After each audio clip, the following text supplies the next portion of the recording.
Postal ballot की जो scheme है उसका रूल है 54A which was introduced in 1964 in the act. उस समय में बहुत सारे पोस्टल बैलेट्स नहीं थे. उस समय में सीनियर सिटीजन्स नहीं थे, PWDs नहीं थे, ETPBS भी उस तरीके का नहीं था. तो धीरे धीरे संख्या बढ़ रही है और for an inclusive election it is necessary that we extend this facility. जैसे पिछली बार आप ही ने कहा था कि आप लोगों को ये फैसिलिटी नहीं है, हमने जाके एनेबल की. सबको मिलनी चाहिए, एसेंशियल सर्विसेज वालों को मिलनी चाहिए. लोग कहते हैं हमसे हमें वोट देने का अधिकार क्यों नहीं, नर्सेज, डॉक्टर्स, बहुत जगह से बात आती है. हम वी आर ट्राइंग. हमने तो रिमोट वोटिंग में जो लोग घर से बाहर चले गए उन तक के लिए प्रयास करने की कोशिश की थी, जो अभी समय नहीं आया.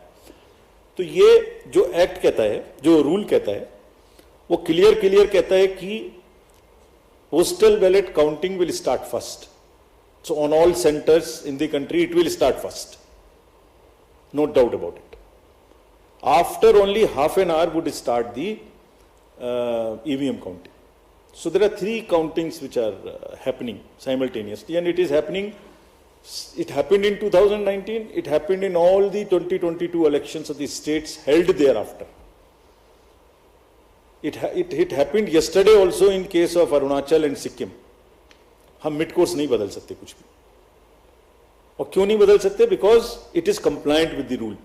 क्या कहता है कि तीनों स्टार्ट होंगी और उसके बाद निर्विरोध तरीके से लास्ट तक कंटिन्यू करेंगी. पोस्टल की तरह चलेगा, ईवीएम की तरह के चलेगी. जैसे ईवीएम खत्म होगा वैसी 5 वीवीपैट की पर्ची का गिनना शुरू हो जाएगा. और आप लोगों की जनरल जानकारी के लिए almost majority of the booths में पोस्टल बैलेट की संख्या कम है, तो वो वैसे ही ऑटोमेटिक पहले खत्म हो जाएगा. It will continue like this.